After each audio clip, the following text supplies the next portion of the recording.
Harga lemang sekarang mahal sikit lah daripada dulu kan. Setiap tahun dia naik. So tahun ni saya datang awal sikit lah, saya cuti hari ni.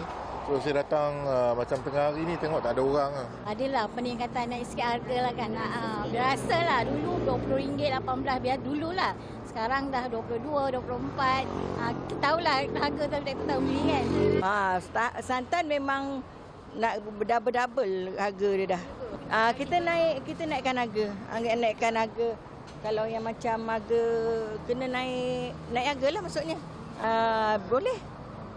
Diorang okey je. Sebab faham kan harga sekarang semua naik kan. Bekalan buluh tu dapat sebab kita memang ada supplier sendiri. Cuma harga tu setiap tahun ada naik jugalah harga dia.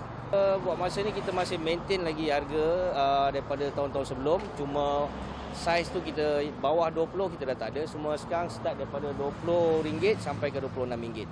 Diorang order online. GrabFood ada, Lalamove pun ada.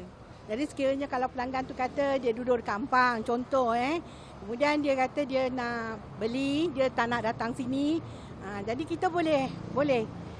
Kita orderkan Lalamove, pengantaran Lalamove tu dia bayar.